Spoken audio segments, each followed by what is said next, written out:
Tá? Então, muito boa tarde a todos. Obrigado pela presença de vocês, né, nesta quarta tarde. Hoje, então, nós temos aí, dando prosseguimento, né, ao seminário da semana passada, com o texto Brain Lateralization Comparative Study. A Vitória, então, vai fazer a complementação referente ao artigo, né, uma vez, Comparative Perspective, desculpa, uma vez que o artigo, como ele é muito longo, né, então a gente decidiu fazer em duas partes. Então, a primeira parte a Vitória apresentou na semana passada, e hoje a ideia é que ela possa fazer um fechamento, né? A gente até conversou, né, Vitória? Tem outros trabalhos de revisão dos mesmos autores, e talvez a gente busque pelo menos mais uma referência. Eles até trazem uma referência do ano passado, cuja discussão buscar assim, trazer perspectivas a respeito desse tema no século XXI. Então, a gente está fazendo um levantamento dos trabalhos para que a gente possa, então, fazer uma boa escolha, né, para um próximo debate. Tá bom? Então, mas hoje a ideia é que a Vitória possa, então, concluir a discussão desse artigo. E, de novo, fiquem à vontade para interromper, né, fazer perguntas, enfim. Tá? Então, obrigado mais uma vez pela presença de todos. Vitória, quando você quiser, fica à vontade. Ok, começar então. Boa tarde a todos, meu nome é Vitória Labiapari, eu sou a aluna de iniciação científica do professor Marco Antônio, que vocês provavelmente lembram de mim de semana passada, e eu venho aqui justamente para fazer o que o Marco falou, né, para concluir o que a gente começou semana passada, apresentar a parte 2 desse seminário, né, sobre o artigo Brain Lateralization e Comparative Perspective, dos autores Gunn-Turcan, Strokens e Ocklenbach. Como brevemente disse semana passada, né, esse artigo é uma revisão da literatura acerca do tema de lateralização cerebral em algumas de suas esferas, e brevemente relembrando o que a gente falou semana passada, a gente fez uma breve retrospectiva histórica da evolução dos estudos nessa área do conhecimento. A gente falou de algumas teorias de fatores envolvidos a como essa simetria surge no nosso cérebro e de algumas formas que a gente pode acessar comportamentalmente essas simetrias, obviamente, no nosso comportamento, esse output. E o que ficou para hoje foi, então, as simetrias nas conexões cerebrais intra e interhemisféricas e as simetrias no processamento do sistema cognitivo e emocional. Depois a gente fazer uma breve conclusão das principais ideias dos últimos 5 tópicos. Então, vamos começar pela forma como os quais os dois hemisférios interagem um com o outro. Então, o hemisfério direito e o hemisfério esquerdo, eles não estão isolados, então eles não trabalham isoladamente. Eles estão conectados por um conjunto de sistemas de fibras que a gente chama de comissuras. E a maior comissura que a gente tem no nosso cérebro é o corpo caloso. Ele tem cerca de 200 milhões de fibras em nossa espécie e é fundamental para o fluxo de informação sensorial e motora de um lado para o outro. Além disso, estudos feitos em pacientes com calosotomias, ou seja, secções do corpo caloso, assim, controles voluntários, até mesmo modelos animais, descobriram uma outra importância para essa estrutura, que é a sua ação no estabelecimento das simetrias cerebrais, em seu surgimento. E frente a essa nova ideia, algumas teorias foram sugeridas para explicar como o corpo caloso ele atua nessas simetrias interhemisféricas. O primeiro modelo é o modelo excitatório, que na verdade prega que o corpo caloso ele atuaria igualizando, né, a transferência de informação entre os dois hemisférios. Por outro lado, o modelo inibitório, ele prega que o hemisfério dominante ele inibiria o hemisfério não dominante. Vamos então destrinchar um pouco mais de cada uma delas. Então, o modelo excitatório, como eu disse, ele prega que o corpo caloso ele atuaria igualizando o fluxo de informação de um hemisfério para o outro, de um modo que, então, ele atuaria promovendo uma simetrização do cérebro. E isso ocorreria porque há um delay na transferência de informação de um lado para o outro, de modo que, assim, o cérebro ele é mais provável de processar uma tarefa tempo dependente em um lado em detrimento do outro, para gerar um output mais rápido. E de modo que, se você tem um corpo caloso maior, você tem mais fibras, uma transmissão mais rápida e menos assimetrias. E é o que você vê, por exemplo, em estudos da audição dicotômica, em que indivíduos que têm corpos calosos maiores, eles possuem menos lateralização da linguagem. Um modelo inibitório, ele fala completamente o oposto. A excitação, né, a ativação de áreas dominantes do hemisfério inibiria áreas homotópicas no hemisfério contralateral, no hemisfério não dominante. E essa inibição ela ocorreria através do corpo caloso, porque o corpo caloso ele possui alguns interneurônios inibitórios que, então, assim, inibiriam o hemisfério não dominante. Desse modo, o corpo caloso aqui atua em posição de promovedor de assimetrias. E este modelo ele é apoiado por estudos de neuroimagem. Sendo os dois modelos tão diferentes, em qual deles acreditar? Com essa pergunta em mente, Van der Naap e Van der Ham estudaram fluxo de informação através do corpo caloso, eles viram que, na verdade, ambas as relações funcionais de ativação e de inibição coexistem. Exatamente qual delas vai ser utilizada para qual tarefa vai depender do subsegmento do corpo caloso, de quais fibras estão envolvidas e de quais interneurônios e áreas cerebrais são os alvos deste processamento. Desse modo, ambos hemisférios têm a capacidade de inibir, de atrasar o outro quando eles estão competindo, e têm a capacidade de recrutar unidades neuronais do outro lado quando eles estão tentando fazer um trabalho em conjunto. Sendo assim, o corpo caloso seria nosso grande mediador dessa relação. Dito isso, o corpo caloso ele não é uma estrutura perfeitamente simétrica. A gente, na verdade, pode dividir ele em 5 segmentos verticais, em que não só esses segmentos eles são diferentes um para o outro, né? Mas alguns desses segmentos são diferentes da direita para a esquerda. Por exemplo, o segundo segmento e o terceiro segmento de anterior para posterior são basicamente os únicos segmentos que possuem essa lateralização, sendo essa lateralização direcionada para o lado direito, ou seja, eles possuem mais fibras à direita do que à esquerda. Isso é importante para uma coisa que eu vou falar no slide seguinte. Então, guardem isso. Ainda estudando esse fluxo de informação neuronal entre um lado e o outro, eles perceberam que ela não é idêntica, ou seja, ela não é universal para todos os momentos. Ela, na verdade, é tarefa dependente. Como assim? Se você avaliar o fluxo de um estímulo visoespacial, você vai ver que sua transferência é mais rápida quando ela vai da esquerda para a direita. Porém, se você avaliar um estímulo verbal, ela é mais rápida quando ela vai da direita para a esquerda. Se você, então, perceber o tipo de estímulo sendo estudado e de qual lado para qual lado ela é mais rápida, você vai entender a conclusão que eles chegaram por meio desses estudos, que, na verdade, esse transporte ele é mais rápido, o tempo é menor, quando o estímulo vai do hemisfério não dominante em direção ao dominante. E como cada tarefa tem uma área de processamento, como cada área de processamento tem um hemisfério de dominância, cada tarefa tem uma dominância diferente. Por isso que nós dizemos que essa transferência ela é tarefa dependente. Então, o que nós podemos concluir é que as assimetrias não são somente um produto de fatores fixos, como assimetrias estruturais, mas elas também englobam um fator muito importante, um fator dinâmico, que é a forma com a qual os dois hemisférios interagem um com o outro. Porém, não só como um lado interage com o outro é importante, mas como diferentes áreas do mesmo hemisfério interagem umas com as outras, também é fundamental. Se você pensar que existe uma função cognitiva que ela envolve duas áreas distintas do mesmo hemisfério, e que elas precisam estar conectadas, é lógico pensar que se essa conexão ela é mais forte de um lado do que do outro, se essas conexões interhemisféricas são mais fortes de um lado do que do outro, esse lado que tem as conexões mais robustas seria o dominante. É o que, por exemplo, acontece, um dos motivos pelos quais, somente um, não é uma justificativa completa, mas, como eu disse, é um dos motivos que justifica a fala estar localizada no hemisfério esquerdo. As conexões são mais robustas desse lado. E como que você avalia essas comunicações interhemisféricas? Para começar, as comunicações interhemisféricas, elas são conjuntos de fibras de substância branca, ou seja, que podem ser avaliados através de métodos muito específicos de neuroimagem.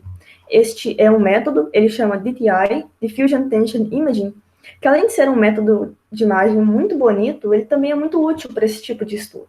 Então, valentes desses tipos de métodos, eles estudaram como essas fibras estão dispostas no hemisfério e como elas são dispostas no outro hemisfério. E o que eles perceberam foi que, no hemisfério direito, você encontra uma maior eficiência global. Como assim? Todas as áreas estão mais interconectadas. E o hemisfério direito, ele também possui mais conexões interhemisféricas do que o hemisfério esquerdo. Ele se comunica mais com o hemisfério esquerdo do que o esquerdo se comunica com ele. E isso foi uma coisa que eu meio que dei um spoiler no slide passado, porque o corpo caloso ele tem uma simetria direcionada para a direita, em duas de suas porções. Além disso, as comunicações intra-hemisféricas do hemisfério direito, elas possuem algumas áreas que têm uma eficiência maior comparada às demais, que não por coincidência são áreas de atenção visoespacial e memória, que nós tipicamente atribuímos ao hemisfério direito, como eu disse, não por coincidência. Quando eles avaliaram agora o hemisfério esquerdo, eles viram um padrão completamente diferente. Em vez de conexões globais, eficiência global, o hemisfério esquerdo tinha mais conexões locais. Então, em vez de conversar com todo mundo da rua, as áreas conversavam mais com seus vizinhos.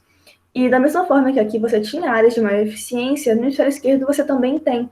Porém, são áreas associadas aqui à linguagem e coordenação motora fina, que em destros nós também associamos a este hemisfério em questão. Além de tudo, esses estudos de neuroimagem foram associados a estudos comportamentais, e o que eles viram foi que o grau que esses tratos, esses fascículos, são lateralizados de um lado para o outro, também significantemente prediz algumas funções cognitivas nossas, comportamentais.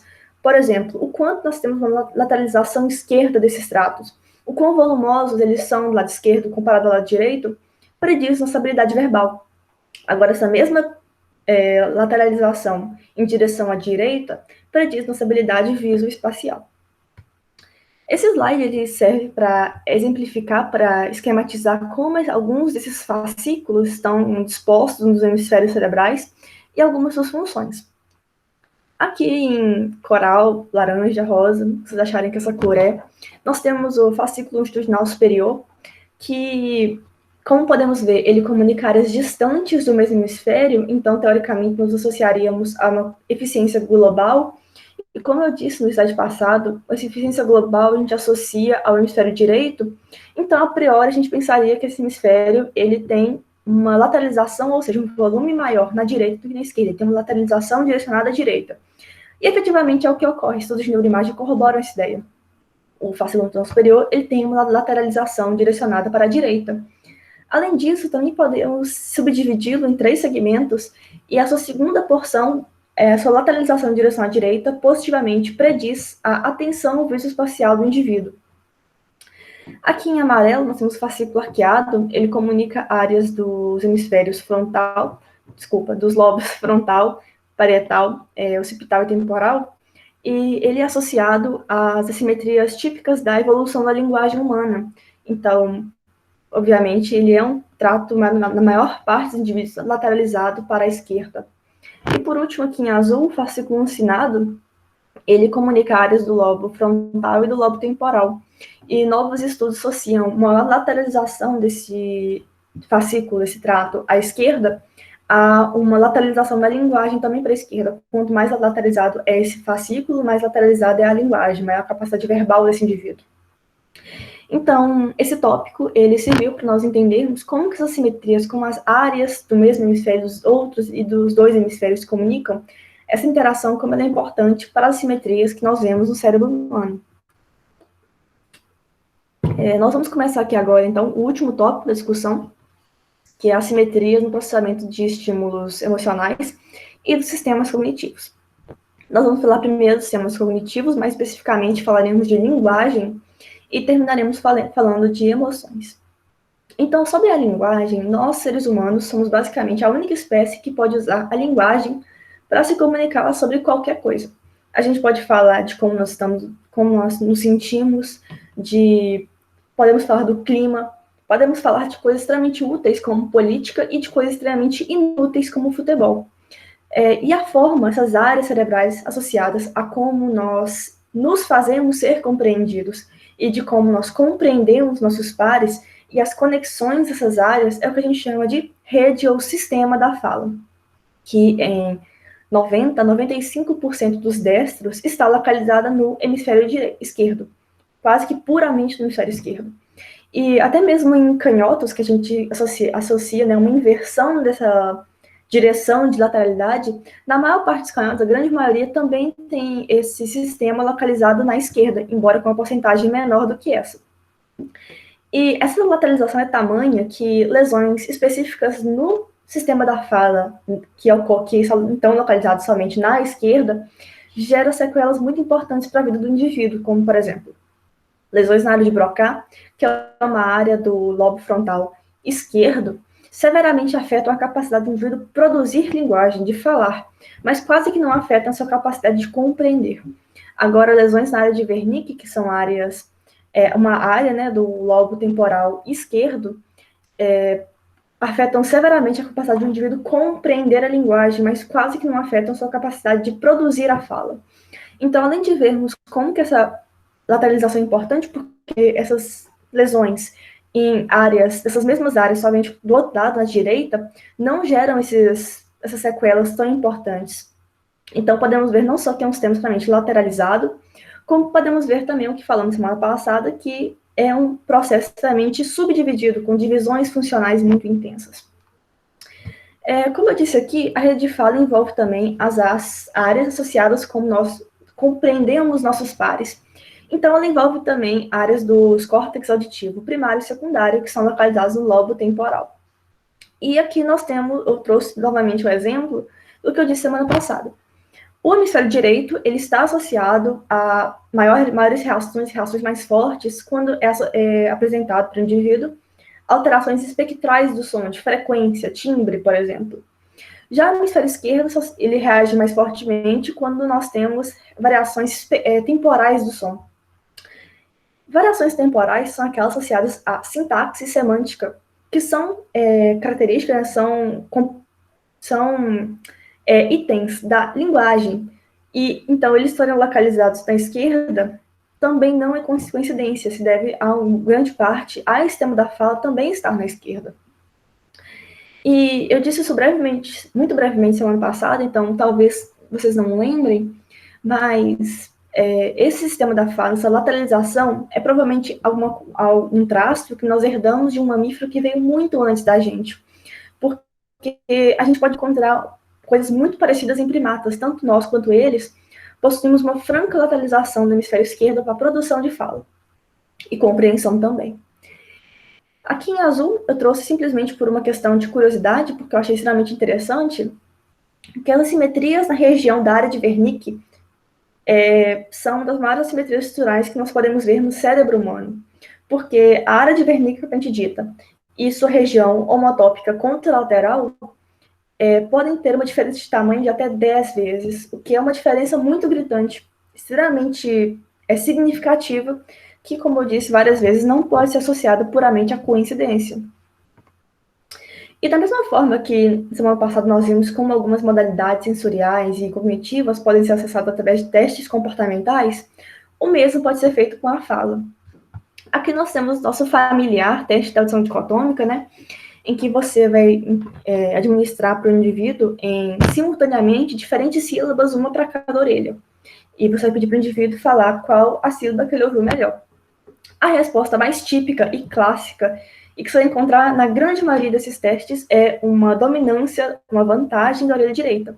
Porque a orelha direita tem seu processamento como responsabilidade do hemisfério esquerdo.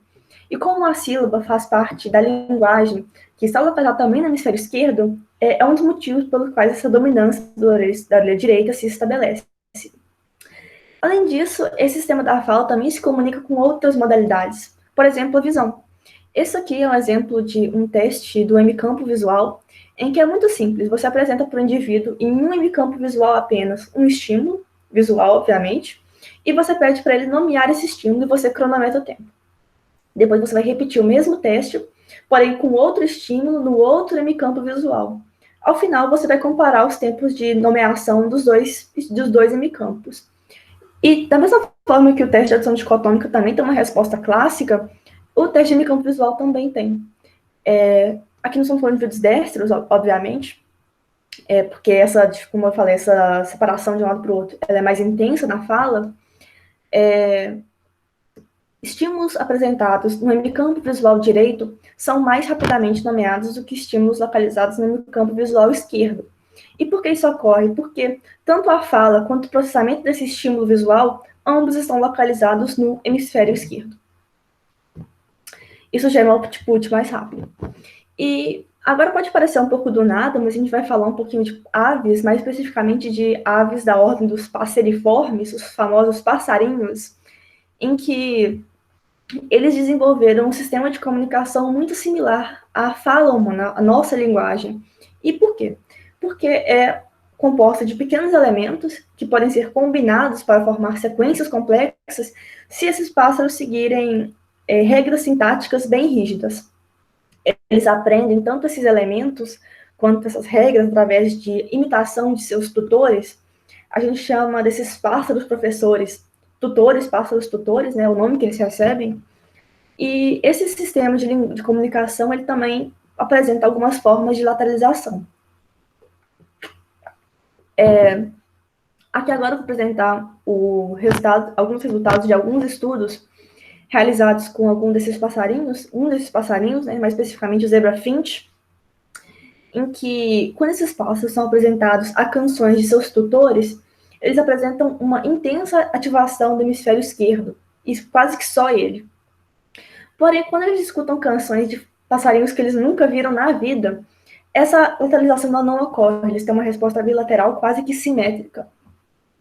Além disso, esses pássaros, se você pegar um pássaro que ele nunca teve nenhum contato com canções antes na vida, a primeira vez que ele está escutando, e você avalia a ativação cerebral desse pássaro, ele não possui assimetrias também, você tem uma resposta quase que bilateral. E, como eu disse, ele manifesta alguns tipos de lateralização, como, por exemplo, diferentes características das canções são percebidas por diferentes hemisférios com preferência. Por exemplo, aqui, o hemisfério direito ele é mais sensível a alterações espectrais do som. Então, o que é realmente importante é como que nós e eles somos similares. Eu falei que é similar, então, agora eu vou falar como que é similar. Primeiramente, determinadas características do som são processadas com o hemisfério de preferência. Tanto nós e eles temos uma preferência do hemisfério direito para processar variações espectrais do som. Além disso, algumas experiências que nós sofremos ao longo da vida podem influenciar a direção e até mesmo a ocorrência dessas simetrias da linguagem. O maior exemplo de como essas experiências podem afetar nós, seres humanos, é o exemplo de indivíduos com deficiências congênitas da audição. Se eu pedir para vocês lerem só na cabeça, assim, ler em voz baixa essa palavra aqui, e eu avaliar a ativação cerebral de vocês que não têm nenhuma deficiência auditiva, provavelmente eu vou encontrar uma ativação muito mais intensa do hemisfério esquerdo do que o do direito. Mas se eu pedir a mesma coisa para um indivíduo com uma deficiência congênita da audição, é muito provável, não muito provável, existe uma grande probabilidade de que ele apresente não uma ativação do hemisfério esquerdo, mas sim uma ativação do hemisfério direito. Ele pode ter esse deslocamento de dominância devido a uma experiência que ele teve desde a infância, na verdade, uma falta de experiência auditiva que ele teve desde a infância. E outro exemplo é quando nós escutamos uma língua completamente foneticamente nova, nós também não apresentamos aquela típica atualização lado esquerdo, nós apresentamos uma ativação bilateral do cérebro. O que é o mesmo que acontece nesses pássaros que nunca escutaram uma canção antes. Eles também apresentam uma reação bilateral. Porém, à medida que nós somos cada vez mais expostos a essa nova língua e nós adquirimos mais experiência, essas simetrias vão se acumulando e nós vamos chegar ao patamar que nós temos na nossa língua dominante, em que nós temos uma ativação predominante do hemisfério esquerdo, que também acontece em passarinhos. Porque quando eles escutam canções de seus tutores, ou seja, se é um tutor, é quem ensinou ele a cantar. Então, ele já teve exposição antes, ele já aprendeu a cantar. Então, ele, como já teve experiência, ele tem uma lateralização também para a esquerda. Então, essas são as formas com que nós e os passeriformes somos parecidos. Mas também temos diferenças. Nós, seres humanos, podemos bater no peito e falar, nós temos um hemisfério dominante pela linguagem, o hemisfério esquerdo, na maior parte dos indivíduos. É um nível populacional. Esses pássaros, no entanto, eles não apresentam a franca dominância de um hemisfério. O que a gente acredita hoje em dia é que cada hemisfério é responsável pela composição de uma parte das canções, de modo que não é puramente um, quase igual a gente. E agora, então, nós vamos entrar no último tópico de discussão, que são as assimetrias no processamento das emoções. E de um tempo para cá, de alguns tempos para cá, mais especificamente, né, faz mais tempo, foram investidos muitos estudos, né, que tentavam identificar qual que é realmente a função de cada hemisfério nesse processo. Então, agora eu vou apresentar 4 modelos que tentam ou tentaram, né, explicar esse fenômeno e algumas evidências que os corroboram. Primeiramente, nós temos o modelo do hemisfério direito, e é basicamente o seguinte: o hemisfério direito, ele é o hemisfério dominante pelo processamento de todas as emoções. É aquela ideia. O hemisfério esquerdo, ele é o analítico, responsável por matemática, razão, linguagem. Já o direito é responsável pela criatividade, pela arte, pela intuição e as emoções. E existem evidências que apoiam esse modelo. Por exemplo, quando você apresenta um evento catastrófico, por exemplo, a morte de um parente muito querido, para um indivíduo que tem uma lesão unihemisférica do lado esquerdo, esse indivíduo ele apresenta uma reação extremamente negativa. O que, na verdade, é o correto, é o adequado, porque, afinal de contas, é um evento catastrófico. Um parente seu muito querido acabou de morrer, você tem que ter uma reação muito negativa. Porém, quando o mesmo evento era apresentado para um indivíduo que tinha uma lesão unihemisférica direita, esse indivíduo era apático, ele tinha uma reação emocionalmente indiferente, o que é uma reação inadequada. Então, isso corroborou a ideia de que, como esse indivíduo que tem uma lesão no hemisfério direito, ele não tem emoções, significa que o hemisfério direito é o responsável por processar todas as emoções, que foi a conclusão que foi chegada. Além disso, temos mais evidências, por exemplo, de estudos de audição dicotômica, que, como nós vimos, quando você apresenta uma palavra, uma sílaba, a típica dominância é uma dominância da orelha direita, ou seja, do hemisfério esquerdo. Porém, nesses testes, se você apresenta uma palavra inteira com uma grande carga emocional, você não vai ver uma dominância da orelha direita, mas sim uma dominância da orelha esquerda, ou seja, uma dominância do hemisfério direito, por uma palavra emocional. O segundo modelo é o modelo da valência, e ele tem uma abordagem muito diferente do modelo anterior.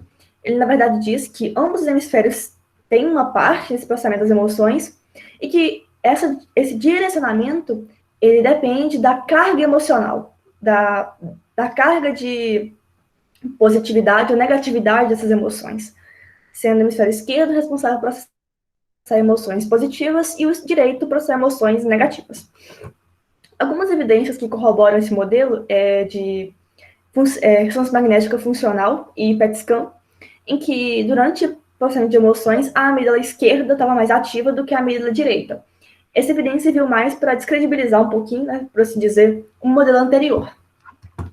Temos também o ADA-teste. O ADA-teste, brevemente explicando, você vai introduzir através de uma carótida comum um anestésico, e você vai, então, anestesiar, adormecer um dos hemisférios.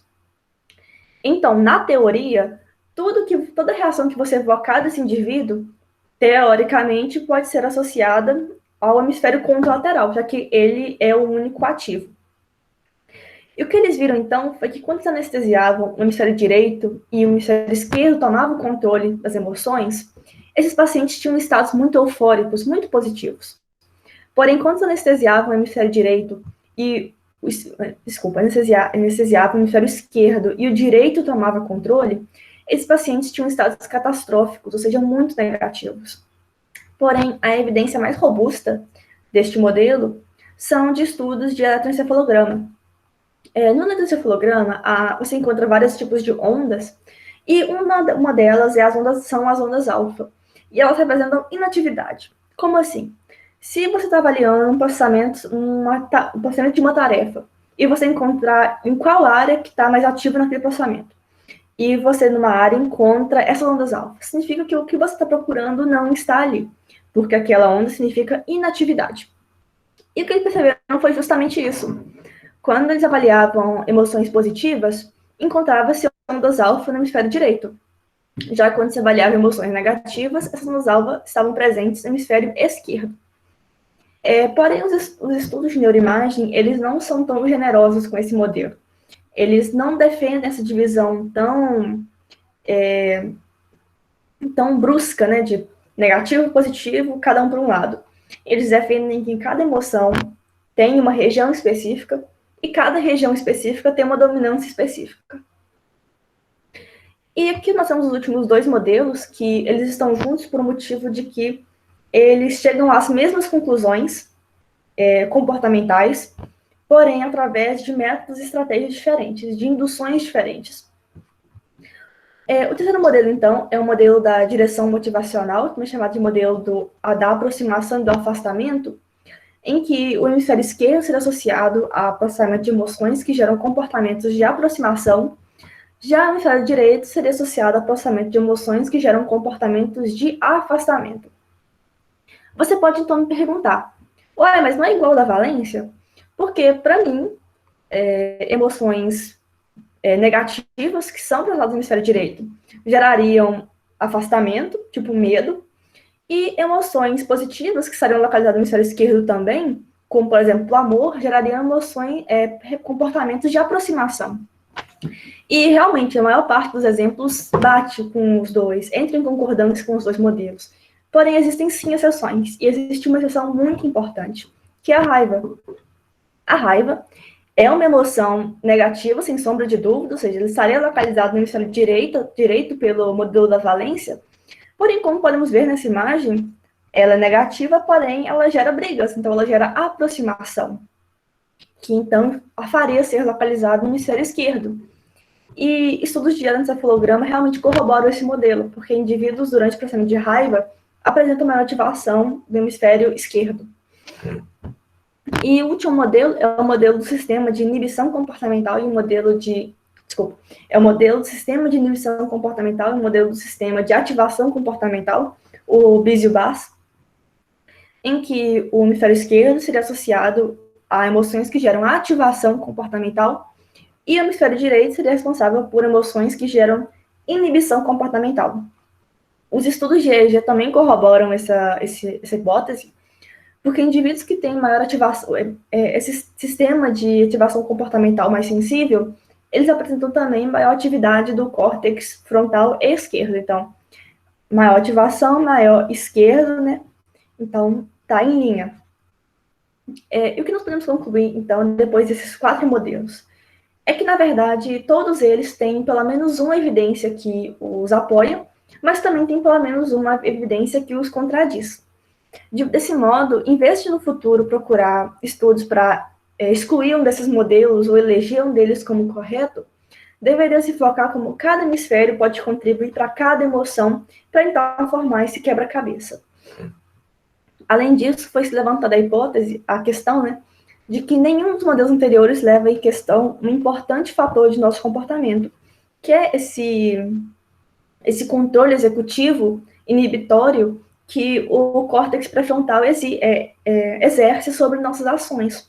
Então, isso também deveria ser considerado no futuro.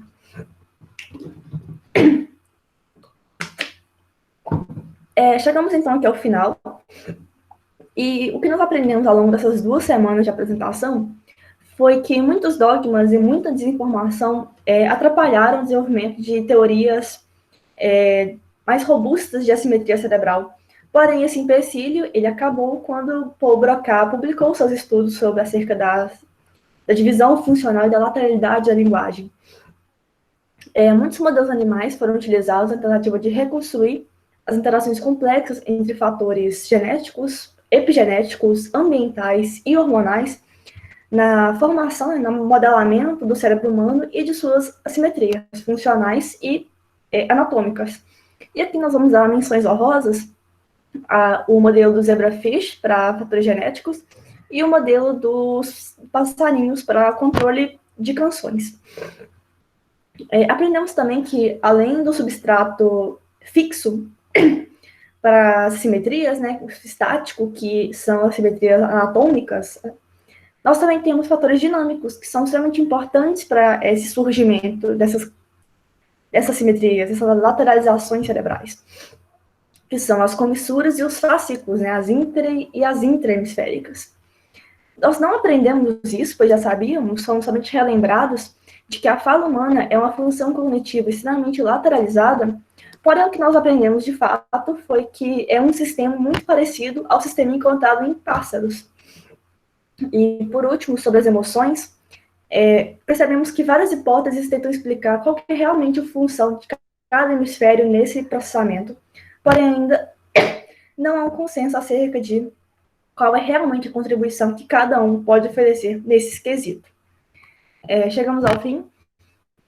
Espero que tenham gostado, espero que tenham aproveitado alguma coisa, entendido. E agora nós estamos abertos à discussão. Vitória, muito obrigado mais uma vez pela excelente apresentação, né? Acho que foi bastante didática, né? Lembrando que o artigo tem mais de 40 páginas, é um artigo bem longo, né? Então você conseguiu resumir de uma forma muito didática, né? Todas essas questões que foram abordadas no artigo, né? Destacando mais uma vez que são autores que têm, né, contribuído sobremaneira com o tema, né? Então, eu acho que foi uma feliz escolha em relação a esse artigo. E aí a gente abre para perguntas, né? Para dúvidas. Fiquem à vontade para... Acho que a grande pergunta, né, pelo menos para mim, né, que sou canhoto, né, então a gente sempre tem uma certa curiosidade, por que eu sou canhoto, por que eu sou diferente, né, da grande maioria das pessoas, né, e a gente acha que a dominância é só manual, né, mas é interessante como isso está, na verdade, distribuído, né, e é relativo a uma série de funções, né, não só em relação ao sistema motor, mas ao sistema sensorial. Enfim, eu fico cada vez mais fascinado, assim, e eu acho que, Vitória, você conseguiu fazer isso muito bem, né? Acho que nem eu, lendo o artigo, eu senti tanta emoção, tanta motivação pelo tema quanto você proporcionou com a sua apresentação. Então, mesmo... Todo mundo prefere o resumo. Não, assim, eu li o artigo, mas eu acho que você conseguiu realmente trazer emoção para a apresentação. Obrigada. Então, é como se eu fizesse uma releitura, né? É a mesma coisa. De repente você vai ler um livro, uma história, e alguém transforma aquilo num filme. Então, às vezes você, né, recorre à imagem e tudo mais. Então, para mim, particularmente, foi muito importante, né, a forma como você estruturou esses dois momentos. Então, acho que fez eu pensar em uma série de outras questões relacionadas ao tema. Então, muito legal, né? Eu fiquei até algo que eu tinha lido, não sei, o Vitor, que tem experiência no tema, na L, também está presente. Assim, eu lembro de uma discussão que a gente teve em relação a jogadores de futebol, né, questão do processamento visual em relação ao campo visual à direita, né? Então, de repente, um jogador de futebol com uma dominância à esquerda, como ele vai jogar do lado esquerdo, se isso poderia efetivamente oferecer alguma vantagem para ele. É claro que tem a questão, né, do Bruno mesmo, né, mencionou a questão da luta, né, da sua experiência com luta, sendo canhoto e lutando, né, com um adversário que é destro. Então, para o destro lutar com canhoto, né, ou pensar num jogador de futebol destro, né, um zagueiro contra um adversário que é canhoto, quer dizer, tem essa questão, né, do fato de ser do fato de ele estar usando o segmento lateral. Mas, ao mesmo tempo, quer dizer, eu lembro de ter visto alguma questão nesse sentido de jogadores canhotos, dado a forma como se dá o processamento visual, eles também teriam uma vantagem do ponto de vista de recursos desse sistema, né? De você poder compor a tarefa a partir do sistema visual. Então, não sei se alguém quer comentar alguma coisa a esse respeito. Bruno é canto de pé e mão, né, Bruno? Vitor, se tiver alguma... Sou canhoto de pé e mão, e além de ter lutado, eu joguei bola também. Pois é, por isso que eu lembrei disso, que você tinha, né, tinha tido já uma experiência com futebol, né? E foi uma coisa que a gente até relatou, né? É no mínimo curioso perceber que né, hoje os principais atletas, né, os principais jogadores hoje, né, os mais premiados são canhotos, né? São canhotos. Então, quer dizer, pegar o Messi... Geralmente é onde a gente vê um maior repertório, né? Os jogadores, por exemplo, mais habilidosos, né? Provavelmente, assim, o que eles falam, que eles costumam falar é que o cara, quando é canhoto para jogar bola, Ou ele é muito bom ou ele é muito ruim, porque não tem o meio termo. É o meu caso, eu sou muito ruim. O que eu vi de pênalti, de canhoto é mais pro ruim. Eu sou outro exemplo do canhoto, assim, completamente, né? Chuto meio fio, mas não acerta a bola, né?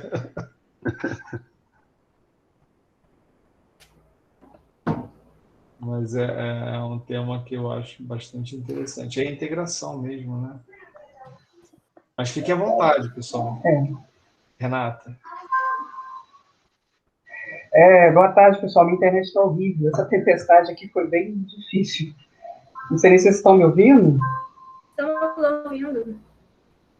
Então, parabéns pela apresentação, fantástico. Eu cheguei a ler esse trabalho, mas realmente ele é exaustivo e foi um resumo muito bacana.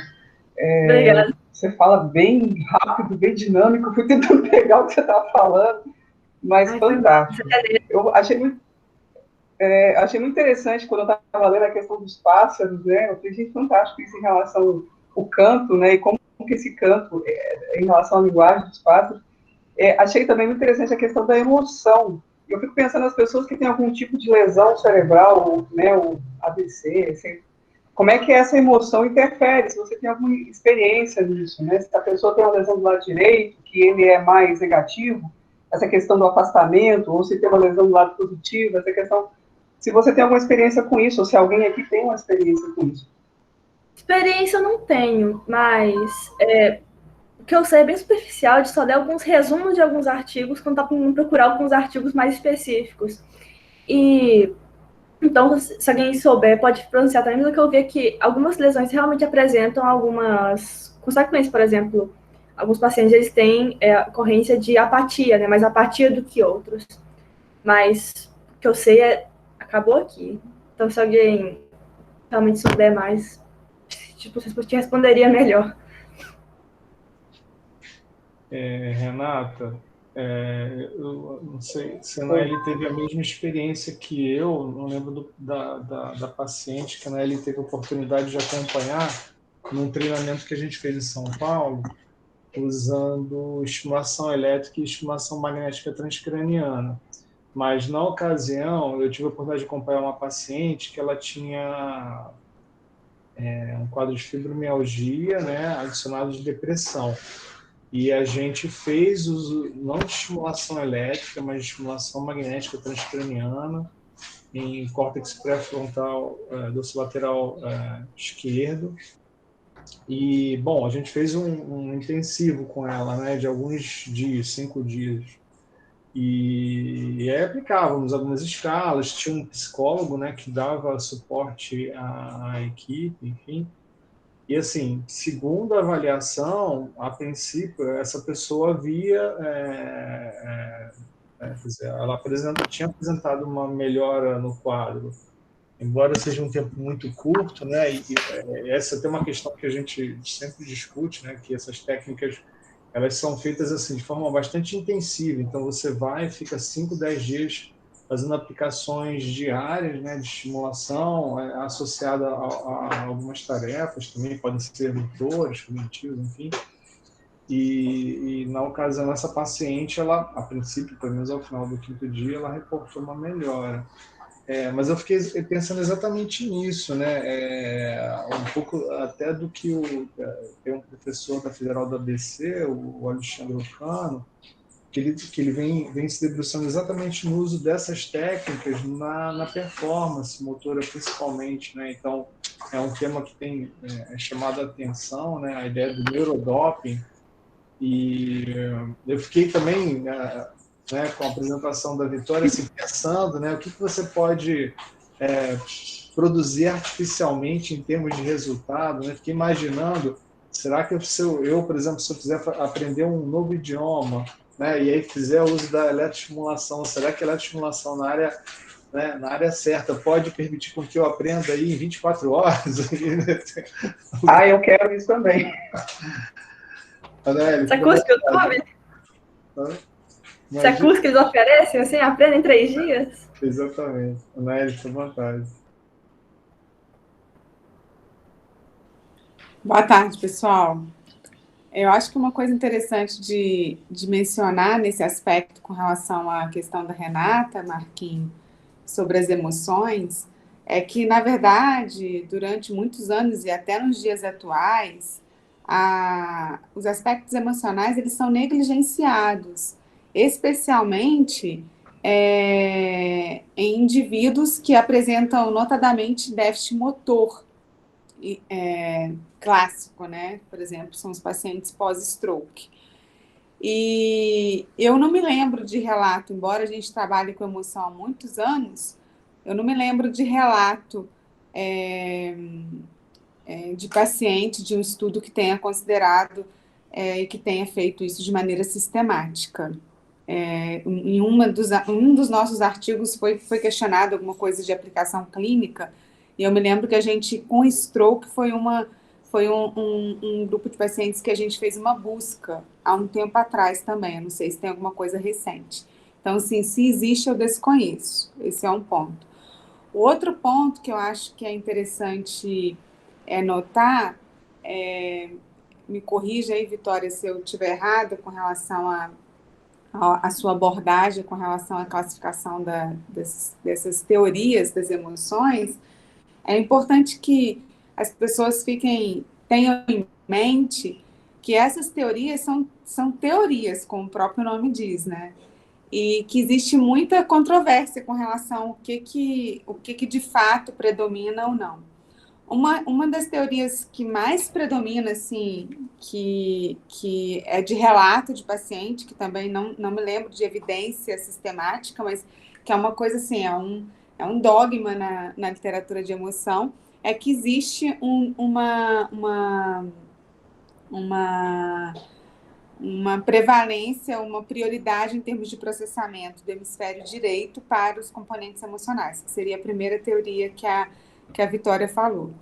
As outras teorias, a do approach avoidance, do bis, do bas, da valência, são teorias que podem parecer, às vezes, um pouco antagônicas, mas que, na verdade, estão buscando o mesmo fim, né? Mostrar que existe uma diferença em termos de processamento, principalmente no que se refere às emoções positivas e negativas. Primeiro porque são as mais fáceis de serem estudadas, dada seu antagonismo natural, e também porque são as mais importantes em termos de proteção do indivíduo mesmo. Por exemplo, a emoção negativa é muito importante que você entenda como ela é processada, porque está relacionada com a sua sobrevivência, muitas vezes. Então, o que eu vejo, às vezes, por exemplo, a literatura de approach avoidance, que eu conheço mais ou menos, é um universo, e a bis e base é um outro universo, assim, sabe? Então, assim, eu acho que, além de ser um tema muito difícil de ser estudado, é um tema onde a gente observa que ainda existe, além de ser negligenciado, ainda existe uma divergência a essas teorias que acabam dificultando, às vezes, o entendimento do que, de fato, é o processamento da emoção,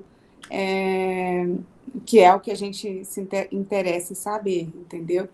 Então, assim, essas teorias são teorias que ainda, assim, não existe um denominador comum sobre o que de fato está acontecendo e se existiria uma teoria que fosse assim, a mais correta em relação a um determinado aspecto, pelo menos até onde eu sei. Acho que é bom ficar com essa ideia. Por exemplo, quando você mede bis e base, a gente usa bis e base, tem uma escala específica para você avaliar o nível de ativação, o nível de inibição do indivíduo. E aí a gente pode correlacionar essa medida de ativação e inibição com outros aspectos, como, por exemplo, da valência e outros mais. Não sei se ajudou. O artigo, para não ficar muito extensa a apresentação, eu trouxe só o que apoiava cada modelo. Mas cada artigo que apresentava cada modelo, ele falava uma coisa, tipo assim, o que eu falei que apoiava, mas ele falava uma coisa que é contra. Por exemplo, na do approach avoidance, ele dava exemplo de que tem algumas espécies de peixe e outros animais que, quando eles estão com emoções negativas, eles geram um comportamento de aproximação, mas no hemisfério, o contrário que eles estavam falando que seria. Então, seria no hemisfério direito. Eu lembro desse exemplo, por exemplo, do peixe. Então, é muito difícil essa discussão, porque toda hora que você apresenta a favor do seu modelo, alguém te apresenta um contra. Então, provavelmente, porque tá meio que misturado assim, aí você tenta dividir as coisas muito certinho, preto no branco, e não dá certo. E também tem o que a Nelly falou, que realmente a literatura dessa área é relativamente pobre. Não é... Até porque é muito subjetivo você avaliar a emoção, você depende de muitas escalas subjetivas. Dá para reduzir um pouquinho com escalas, por exemplo, a escala visual analógica? Dá, mas mesmo assim, você depende que a pessoa te relate.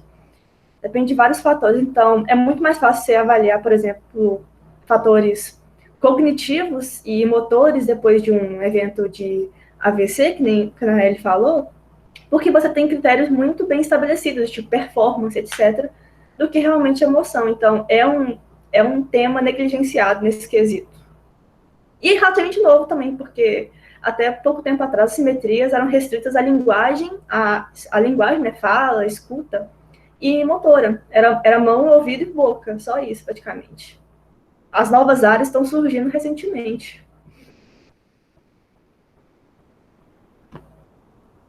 Naeli? Posso falar só uma coisinha? Só À lembrando vontade. que emoção é uma função cognitiva, né, Vitória? E eu que esqueço. o sistema motor, até pouco tempo atrás, e muitos estudos, embora considerem apenas como um sistema onde o acesso é relativamente fácil, como a Vitória falou, e direto, mas hoje a gente sabe, a gente trabalha considerando, na verdade, que existe cognição no sistema motor, no próprio córtex motor primário, né? Então, assim, é muito mais complexo do que a gente imaginava, do que a gente imagina, na verdade, né?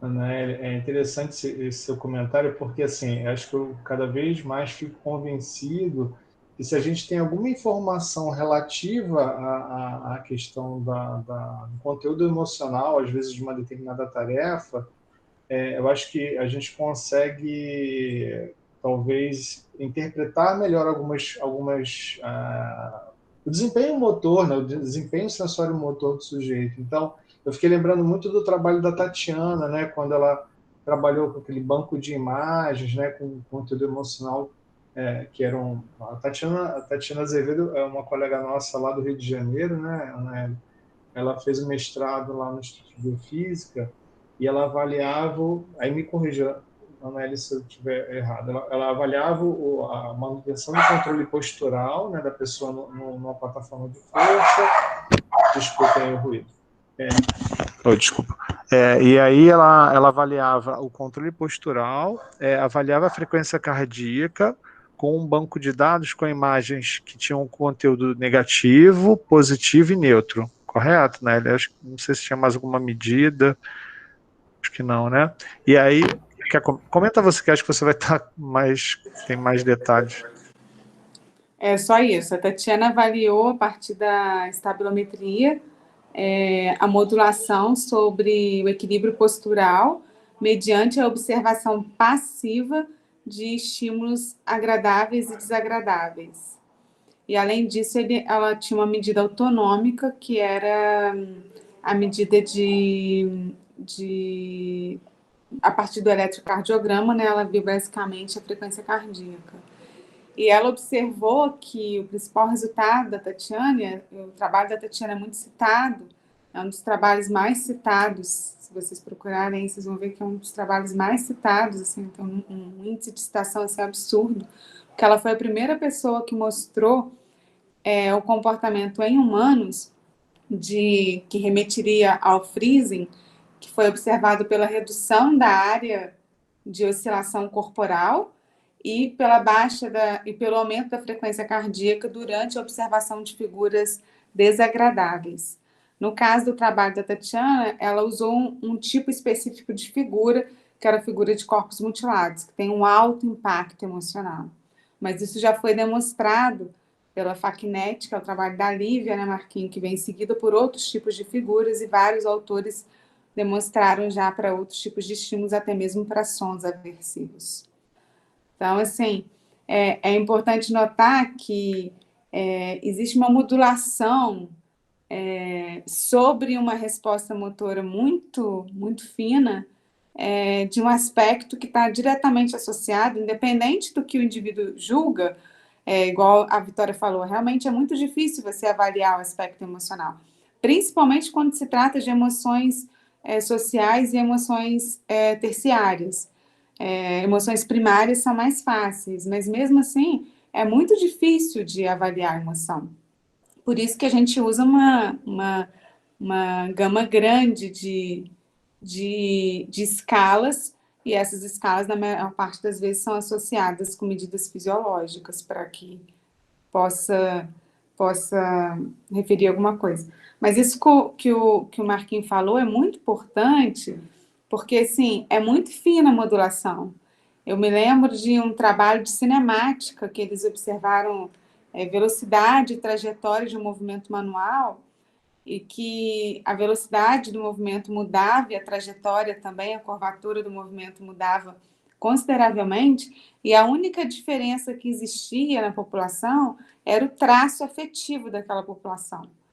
Então, assim, um aspecto emocional que não está sendo medido diretamente, mas que é capaz de modular de maneira significativa o movimento, o output motor. Né? Bom, era isso que você queria falar, Marquinhos? Era, não, e legal você ter falado isso, né? Porque eu fico pensando para algumas pessoas aqui que estão na prática, né?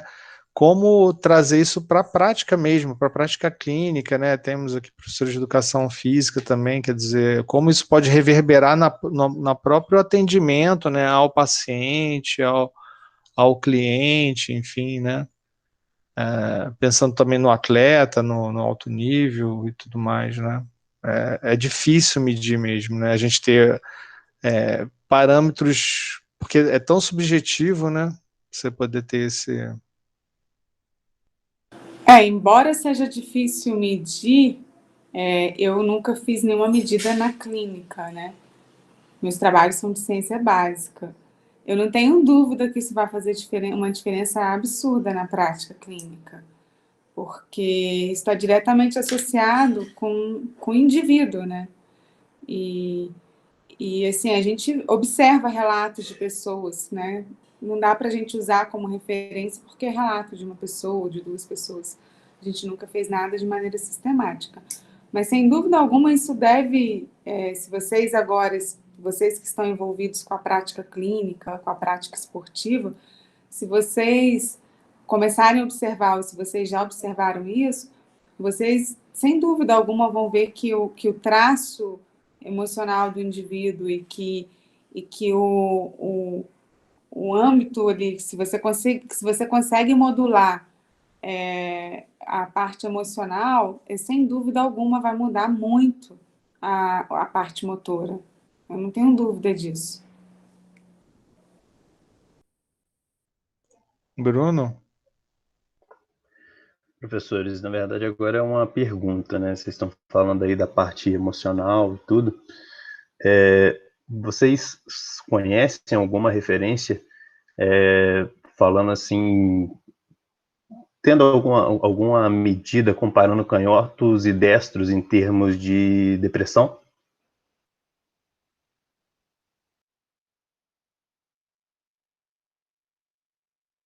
Não é ele? Canhotos e destro com depressão, não. Não conheço, mas a gente está na busca, né, Vitória? Nós estamos na busca sobre a influência desse aspecto no processamento das emoções, mas sobre as medidas que a gente faz. Sobre depressão, a gente acabou de fazer um trabalho, o trabalho do Ivo, Marquinhos. Uhum. Não tem nenhuma medida de... Ele até poderia fazer isso, viu, Marquinhos? Não sei, na verdade não sei quantos destros e quantos canhotos o Ivo tem, desculpa, só um parênteses. Mas o Ivo acabou de fazer um trabalho, o Ivo é um aluno do laboratório, ele acabou de publicar um artigo que é o trabalho de iniciação científica dele, mostrando, a pergunta dele era se o traço depressivo do indivíduo era capaz de modular o processamento de estímulo emocional. A gente viu que não, embora a priori a gente esperava uma modulação direta e a inspiração, a nossa hipótese inicial se baseava nesse artigo de cinemática do movimento, mas com outro aspecto é um pouco diferente, porque no caso era só depressão e um movimento cinemática não dirigida a objeto, e a gente trabalha com estímulos, objetos que podem ser manipuláveis e com movimentos que são direcionados a objetos, sabe? Que isso é bem pensamento. Então, embora... Nélia, acho que o áudio está... Lista comportamental. O trabalho de cinema... Nélia, seu áudio ficou cortado. Se você puder repetir o finalzinho.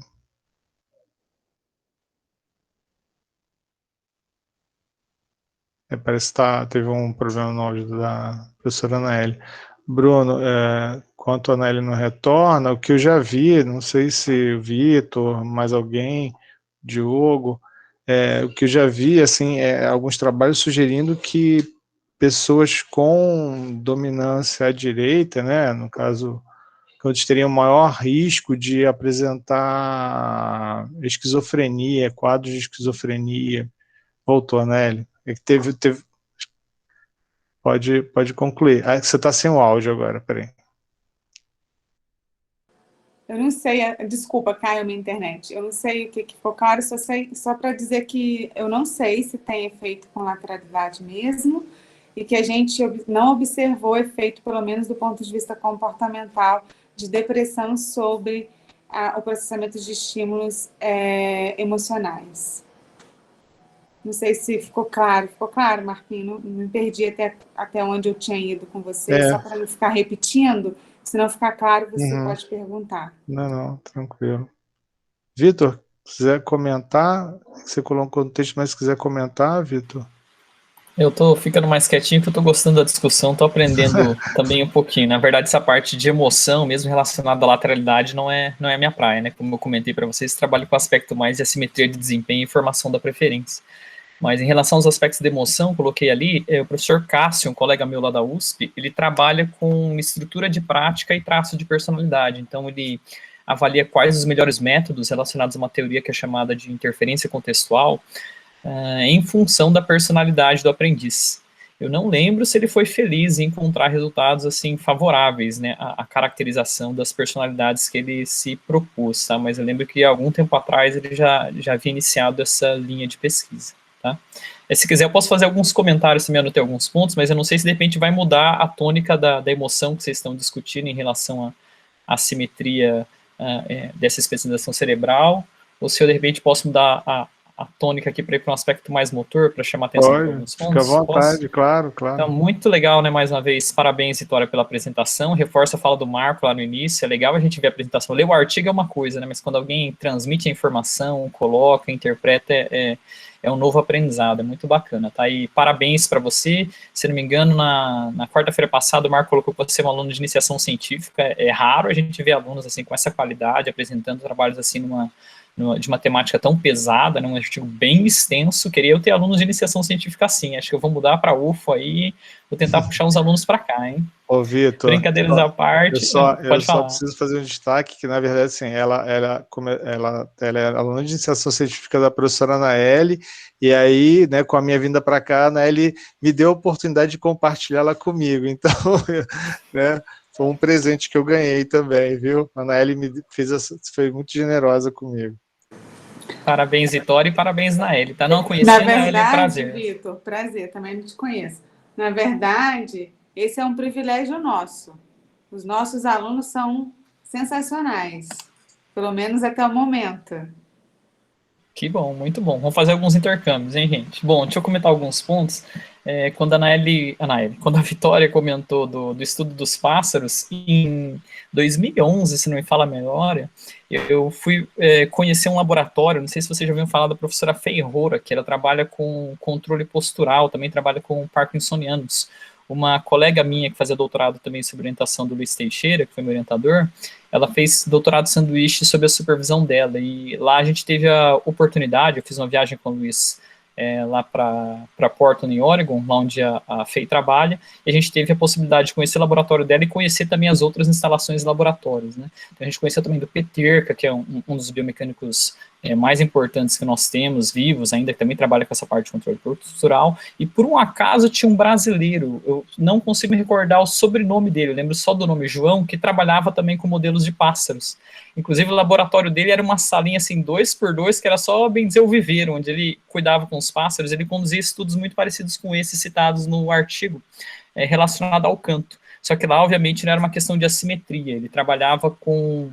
Ele mostrava, por exemplo, como o ambiente é um modulador de aspectos fisiológicos no nosso organismo. Então, um estudo muito interessante, ele só manipulava, por exemplo, a luz do dia, né, colocava esses pássaros com mais luz lá naquele laboratório, naquela sala que era fechada, ou menos luz, e a gente sabe, né, que alguns países mais longe do meridiano, o período de dia e de noite, ele não é como aqui no Brasil, né, nós, principalmente aqui perto do sul. Na verdade, a gente vai ter esse dia mais longo, inverno, né, com dias mais escuros, e verão com dias mais longos, e só a modulação desses pássaros modificando a luz, questão de quanto tempo eles ficam, né, em dia, horas durante o dia em luz ou no escuro, isso modulava o período em que ele ia ficar fecundo, né? Na verdade, ele só pode procriar no verão, que senão, basicamente, ele pode perder as suas crias. E um outro estudo muito legal que ele fez também, daí relacionado ao canto, ele pegava pássaros e também dentre não sei quantas espécies, tem poucas, se não me engano, 5% só das espécies de pássaro, elas têm essa possibilidade de aprender o canto. Ele trabalhava com uma, que daí tinha essa também, e nessa espécie funciona assim, o macho, ele aprende o som do canto do macho para poder cortejar a fêmea. Então, isso é aprendido, ele não nasce. A maior parte dos pássaros, de acordo com a explicação que ele nos deu lá na época, ele já nasce o macho com o canto do macho e a fêmea com o canto da fêmea. E lá ele mostrou que, olha, se você pegar um pássaro macho e você colocar ele para escutar só o canto da fêmea, ele aprende o canto da fêmea e ele começa a produzir mais hormônio feminino. Então, chega a mudar até o fisiológico dele. Olha que bacana, né? A influência ambiental que a gente já tem. E quando a gente fala em termos de lateralidade e assimetria, esse é um ponto sempre muito importante. A gente olha para essas questões, por exemplo, especializações do cérebro, como se dá, mas até como o artigo destaca, principalmente lá na síntese, quando ele vai fechando os pontos, é importante a gente entender que o ambiente ele também é um desses moduladores. Tá? Então, lembrei desses estudos do pássaro que são bem curiosos, só para compartilhar aqui para vocês, que por um acaso era feito por um brasileiro lá nos Estados Unidos. Agora eu tenho que resgatar o sobrenome desse brasileiro, que eu sempre cito esses estudos, até quando eu dou as aulas de graduação, mas acabei me esquecendo, tá? Alguns pontos interessantes também que são legais para a gente pensar, o Marco havia destacado a questão da preferência, ela não se dá só pela manualidade, normalmente a gente só fala da questão de preferência manual, mas a gente encontra ela nos sentidos. Então, você tem preferência para escutar, às vezes mais o ouvido esquerdo, direito, o olho, nós temos um olho preferido para ver. É até um testezinho bem fácil, não sei se vocês conhecem a preferência visual de vocês ou não, todos conhecem? Basta você fazer um testezinho assim, ó. Se você focar aqui no meu dedinho, fica um pouquinho distante da webcam e faz um orifíciozinho assim com a mão, tá? E foquem, por exemplo, aqui no meu dedo. Aí você abre um olho e fecha outro olho. Você vai perceber que um dos seus olhos está bem focado aqui no meu dedo. O outro olho não está focado. Você vai perceber que ele fica totalmente desfocado, né? Isso é função de uma característica ocular que nós temos, que é chamada de disparidade ocular, que a gente precisa sobrepor a visão, na verdade, num único campo. Não sei se vocês já chegaram a perceber isso. A gente tem... Pensem vocês, se estivessem visualizando duas câmeras filmando, uma do lado direito e uma no esquerdo, e vocês tentassem sobrepor essa imagem, a gente não teria uma visão bem encaixada, porque são duas perspectivas de filmagem, mas o nosso sistema consegue realizar isso, né? Até eu brinco com meus alunos, quando eu leciono essa aula de lateralidade para eles, a gente consegue separar essa imagem. Se você pegar um pouquinho abaixo do seu globo ocular e empurrar um pouquinho, você vai ver essa imagem desincronizando. E a questão espacial, a nossa percepção mesmo, a nossa visão, ela também é lateralizada. Tem uns estudos do professor Ribeiro, já é um professor aposentado lá do ICB da USP, ele trabalhava justamente com essas questões. Então, ele tem alguns trabalhos de dissertação e tese, inclusive ele gostava muito de analisar também um aspecto que hoje eu trabalho, que é a questão da resposta do goleiro, né, da tomada de decisão para o goleiro. O Ribeiro, ele mostrou em alguns estudos dele, já tem algo também bem consolidado na literatura em relação a isso. Se você apresentar alguns estímulos, por exemplo, ele trabalhava com tarefa de tempo de reação de escolha, lado direito e lado esquerdo da tela, mas ele colocava algumas dicas, piscava uma informação muito rápida e imperceptível, por exemplo, no campo visual superior direito. E os estudos mostram que se você tem um estímulo no lado direito, no seu campo visual direito, você tende a ter uma ativação mais biemisférica, e já no campo esquerdo, você tem, na verdade, uma ativação mais lateralizada. Então, olha que engraçado, a gente até brincava com o Ribeiro, né? Olha, brincava com nossos alunos, toda vez que você for dar uma palestra, procure se localizar à direita da pessoa, tá? Que a sua atenção ela vai ter mais efeito na pessoa se ficar no lado direito. Então, a manifestação da lateralidade ela é muito legal para a gente olhar também, não só em questão da manualidade, podalidade, mas a gente entender também em relação às sensações, é outro aspecto legal. E quando falado também lá das comissuras, eu lembrei de um outro estudo que é muito legal, eu estava tentando encontrar aqui a referência deles para compartilhar com vocês, mas eu acho que eu tenho ela só em paper. Quando eu fiz a disciplina do meu orientador de doutorado lá na USP, Paradigmas de Pesquisa em Comportamento Motor, ele trouxe essa referência que é muito legal. Eles fizeram o seguinte, pegaram macacos e criaram um anteparo em que o macaco, para ele poder cumprir uma certa tarefa, ele encostava o rosto e daí ele só conseguia ter um dos olhos para visualizar a tarefa que iria ser feita. Eu não lembro exatamente qual que era a tarefa motora que era feita, quando esse macaco fazia, não lembro se era com alavanca, alguma coisa assim, mas quando o macaquinho ele aprendia a tarefa e fazia a tarefa, ele ganhava a raçãozinha de brinde. E daí eles fizeram o seguinte, eles separaram as comissuras, né? Cortaram ali o corpo caloso, então deixaram, na verdade, os cérebros independentes, e o que eles verificaram? Daí eles mudaram esse anteparo. Se, por exemplo, era o olho direito que estava livre para realizar a tarefa, depois eles trocaram o lado, e quando os macacos iam para aquele anteparo, eles não sabiam mais o que era para fazer, porque aquela informação estava gravada no campo visual direito deles. Então, aqui a gente mostra justamente essa especialização que o artigo defendeu e mostrou em relação até a questões de aprendizagem, né? Alguém perguntou, não lembro se no início ou no meio também das discussões, sobre a questão da intervenção na fisioterapia. Eu assisti uma palestra de uma colega aqui da UEL, acabei conhecendo ela nessa palestra, hoje a gente já está começando a fazer alguns trabalhos juntos, né? A pandemia infelizmente atrapalhou, com controle postural e parkinsonianos, que é a professora Suhaila Ismaili Santos.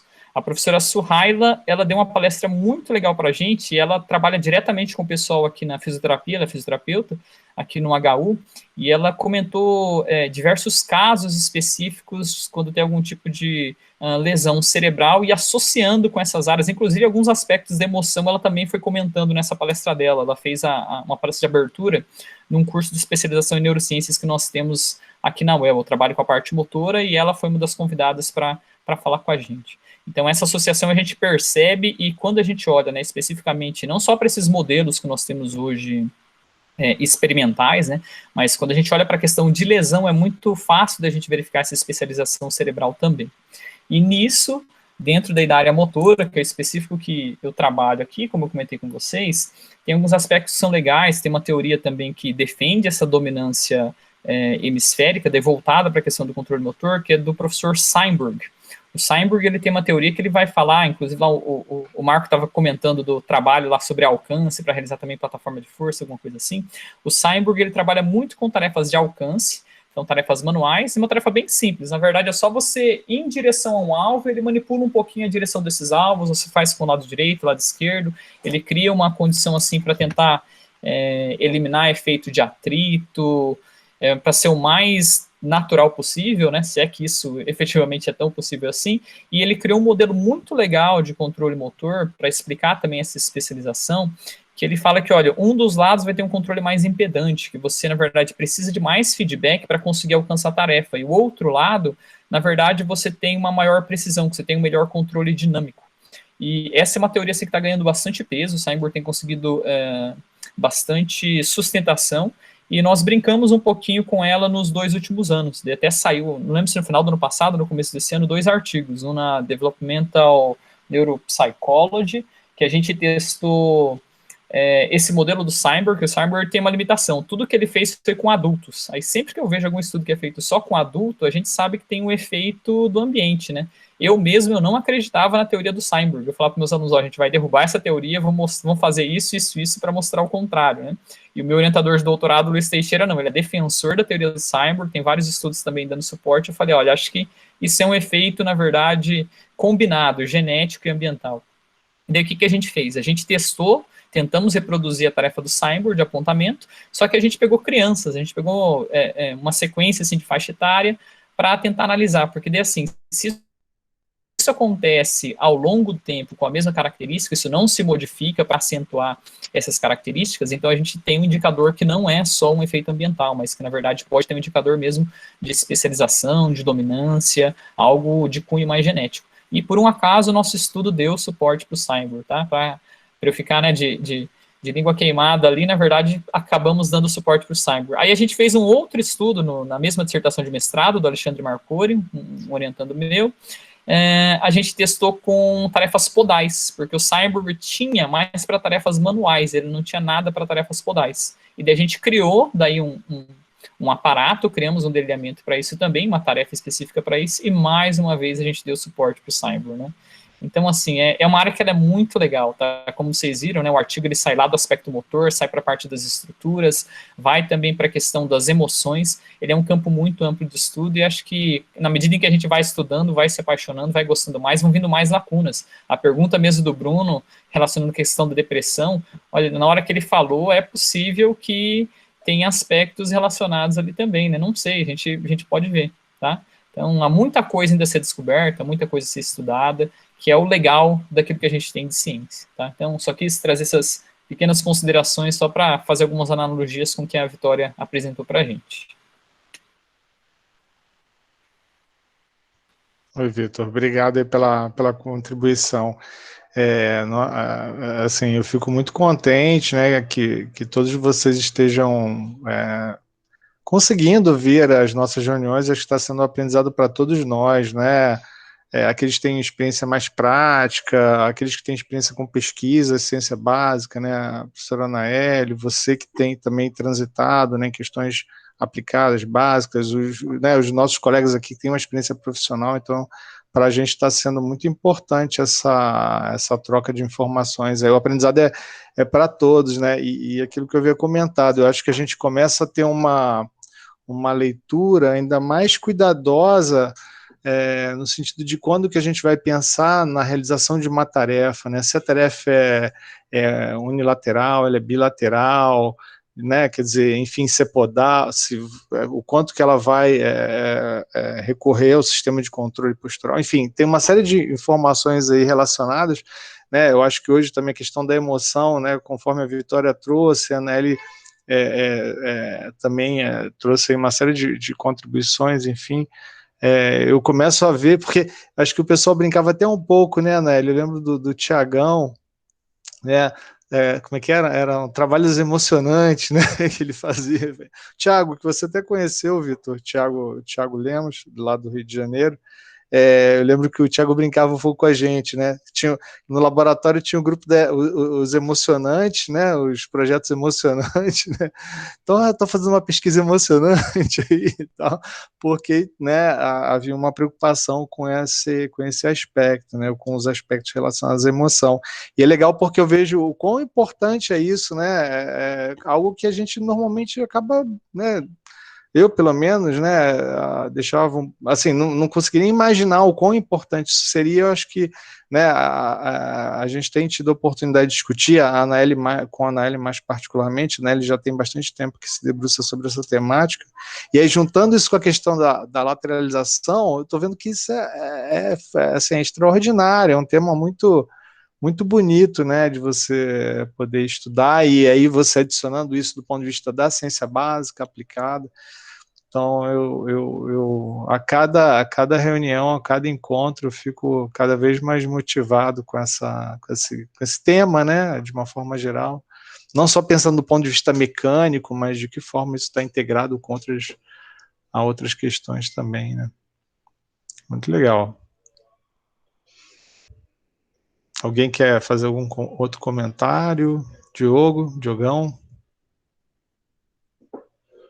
Mais alguém? Não fiquem... Né, o Bruno até destacou aqui, ele teve a oportunidade no seminário dele, que ele apresentou a base da pergunta do projeto, ele fez a menção ao trabalho do Steinborg, exatamente aquele que você tinha comentado, Vitor.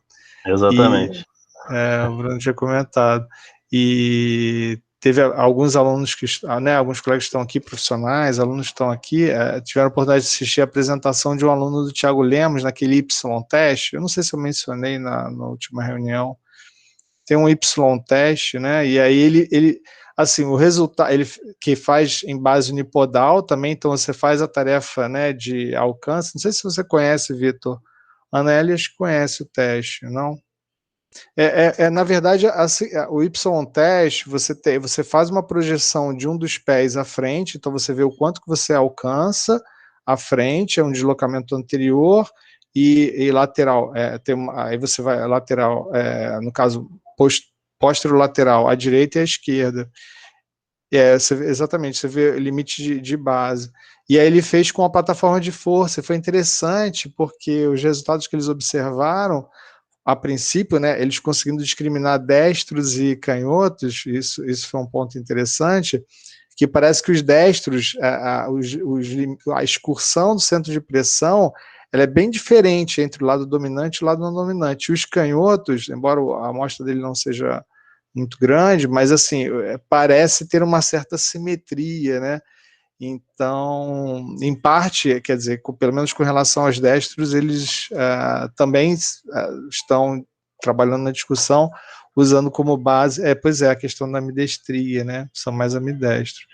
Então é interessante, quer dizer, então, estaria também, a princípio, fundamentado nas hipóteses que o Steinborg levanta também.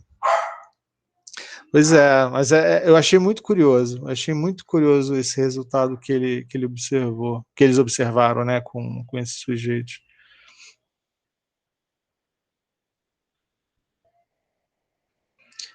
Bom, acho que é isso. Se alguém quiser fazer mais algum comentário. Andressa, fica à vontade. Marco, me surgiu uma dúvida, eu não sei se já foi falado ou se é uma coisa muito óbvia, mas você comentou que o Bruno é canhoto né, de mão e de pé. É possível que a pessoa seja destra da mão e canhota do pé, ou vice-versa? E aí, como é que seria isso em termos assim, de dominância cerebral? Vitor, Fiquei confusa acho que o de Vitor tem pensar mais sobre isso. experiência nisso.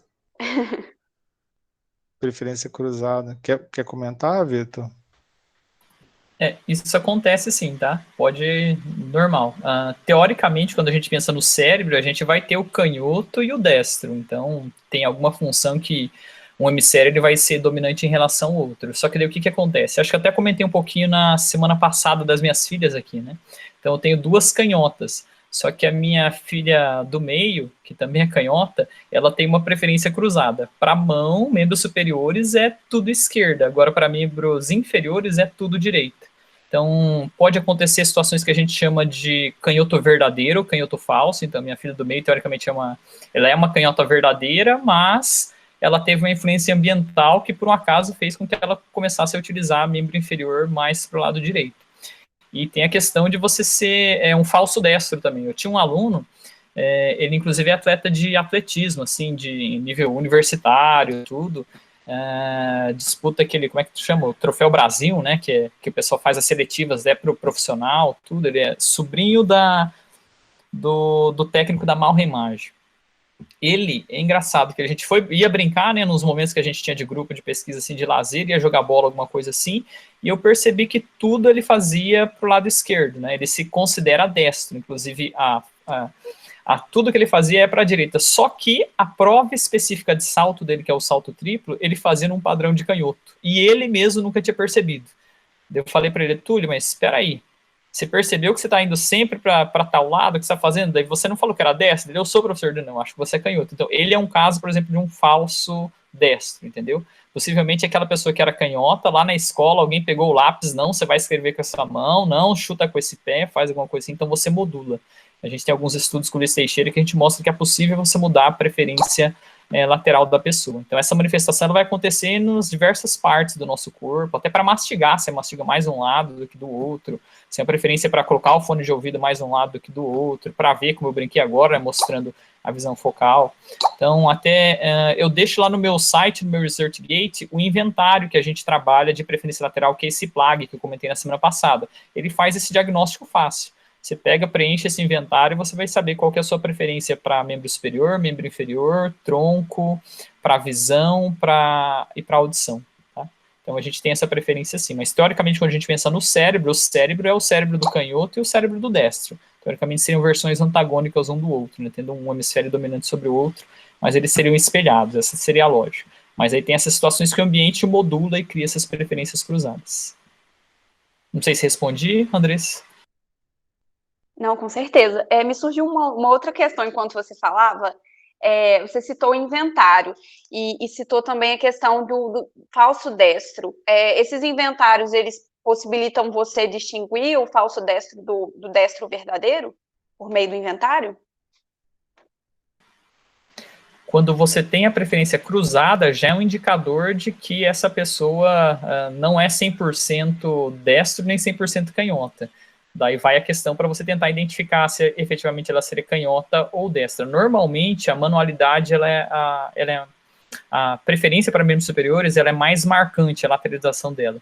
Então, normalmente, se a pessoa tende a utilizar mais membro superior com a direita, ela tende a ser mais destra, e com a esquerda tende a ser mais canhota. A não ser que haja um fator ambiental, que nem eu expliquei, né?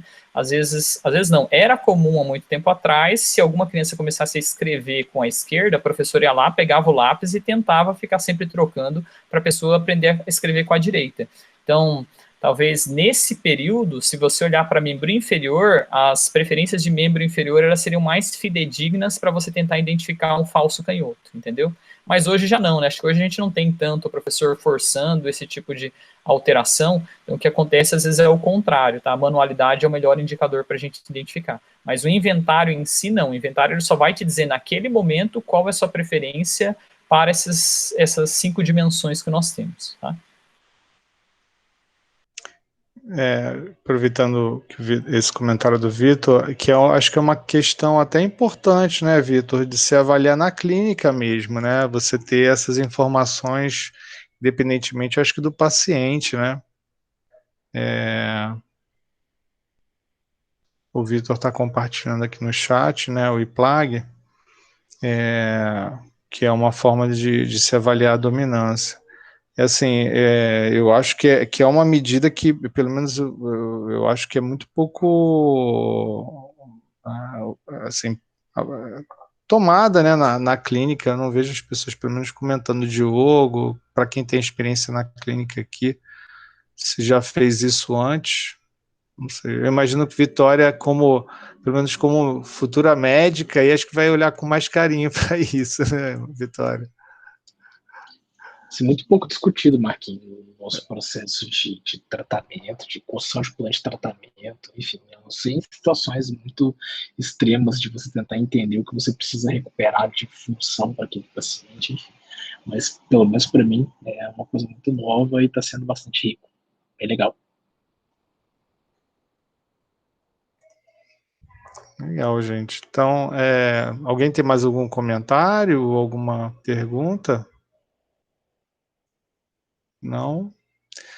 Só lembrando, então, que a gente está fazendo a gravação, né, dessas reuniões, elas estão disponíveis num canal que foi criado para isso, né, no YouTube, que é Grupo de Neurobiomecânica, e a gente fica, assim, mais uma vez, muito feliz com a presença de todos vocês, né, para aqueles que, né, assim, estão querendo, de alguma forma, se aproximar de nós, para desenvolver trabalhos em conjunto futuramente, como alunos de iniciação científica, ou futuros pós-graduandos, né, a gente agora também está tendo a oportunidade de ter a presença mais frequente da professora Naeli, do Vitor também, é muito bom tê-los aqui, fundamental tê-los aqui, eu acho que isso assim, passa a ter um sentido ainda maior, né, Diogo, quando a gente pensa nesses encontros, e para mim está sendo muito prazeroso, né, da mesma forma, a gente tem,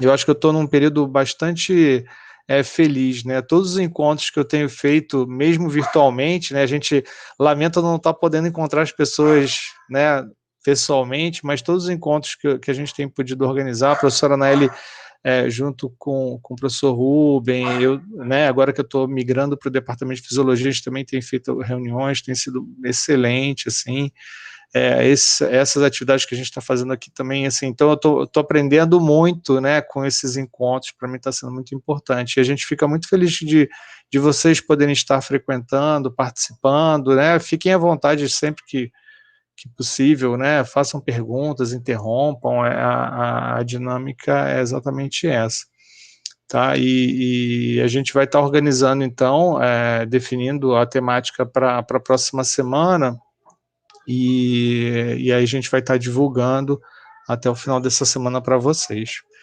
tá bom? Então, assim, queria agradecer, né, acho, em nome do grupo como um todo, né, assim, a gente agradece muito a presença de todos, que vocês tenham uma ótima, né, uma ótima semana, e a gente se encontra, então, na semana que vem. Tenham uma excelente Páscoa, tá? Se cuidem. Mais uma vez, Vitória, muito obrigado aí pela sua excelente apresentação, parabéns, né, foi excelente. Obrigada pela oportunidade de apresentar para todo mundo, participar das discussões que levantaram questões que eu nem tinha pensado antes, então foi muito prazeroso para mim, especialmente para mim, assim.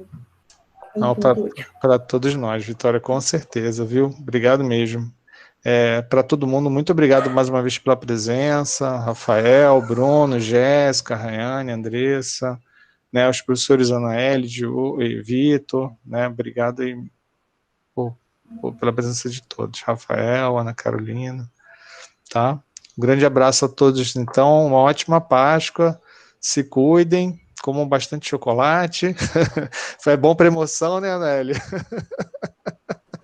Sim. É bom para tudo, chocolate. Chocolate resolve nossos problemas. Resolve, quase todos. Muito bom, a gente precisa fazer um estudo com chocolate.